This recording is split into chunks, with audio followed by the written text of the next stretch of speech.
Hiç kendinizle kavga ettiğiniz oldu mu? İçimizden iki ses yükselir bazen. Biri yap der, diğeri sakın yapma. Biri bizi karanlığa çeker, öteki ise aydınlığa iter. Ama hangisini dinleyeceğimizi çoğu zaman bilemeyiz. İşte yıllar önce bir Kızılderili bu savaşı tek bir hikayeyle anlatmış. Ve o hikaye insan olmanın en gerçekçi ve sade halini anlatıyor bize. Dinlemeye hazırsanız o hikayeyi anlatayım. Yaşlı Kızılderili torunuyla birlikte kulübesinin önünde oturmaktadır. Ve az ötede birbiriyle kavga eden iki kurdu izlerler. Kurtlardan biri beyaz, diğeri siyahtır. Küçük çocuk kendini bildi bileli o kurtlar dedesinin kulübesinin yakınlarında hep kavga edip dururlar.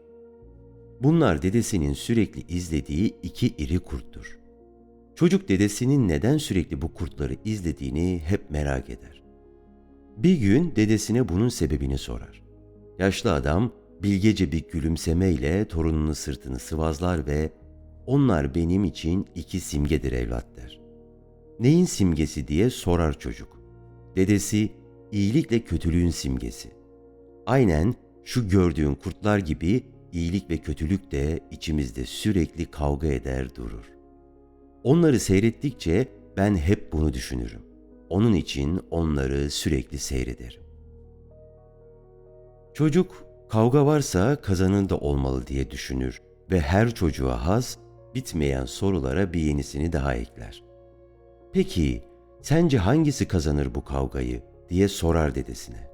Yaşlı adam derin bir gülümsemeyle torununa bakar ve şu cevabı verir: "Ben hangisini daha iyi beslersem." Bu hikaye bize şunu anlatıyor: karanlık hiçbir zaman tamamen yok olmaz. Olmayacak da. Çünkü insanız ve hayat dediğimiz şey karanlık ve aydınlık içinde geçecek bir süreç. Karanlık içimizde hep bir yerlerde kalacak.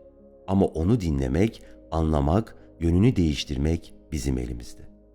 Bazen hayat bizi öyle bir köşeye sıkıştırır ki intikam almak, bağırmak, yakıp yıkmak isteriz. Ama sonra bir ses çıkar içimizden. Çok hafif bir ses. "Dur" der. Bunu yapmak seni özgürleştirmeyecek. Sana huzur vermeyecek. Ve işte orada bir seçim yaparız.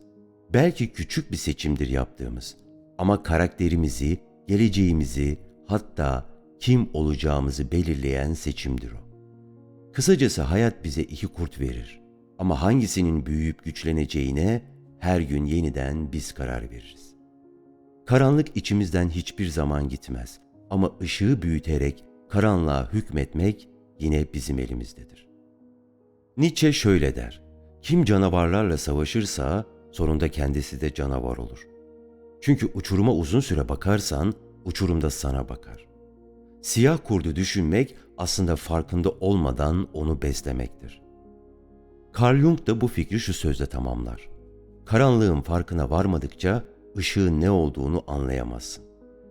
Yani beyaz kurt, siyah kurdun varlığı sayesinde anlam kazanır. Kötülük olmasa iyiliğin bir anlamı kalır mı? Ve son olarak Marcus Aurelius'un şu sözünü söylemek istiyorum: "Ruhun düşüncelerinin rengini alır. Ne düşünüyorsan, neyi büyütüyorsan o olursun." Beyaz kurdu düşünmek, beyaz kurdu yaşatmaktır. Hepimiz o savaşı içimizde hissediyoruz. Siyah kurt içimizde bağırıyor. Beyaz kurt fısıldıyor belki. Biri geçmişin yaralarını hatırlatıyor, diğeri geleceği gösteriyor. Ve bütün mesele hangisini besleyip güçlendirdiğimizde gizli.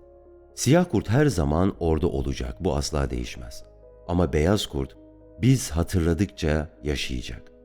Küçük pozitif düşünceler, küçük iyilikler, nefes aldığımızı hissettiğimiz küçük molalar beyaz kurdu besleyip güçlendirmeye yetecektir, emin olun.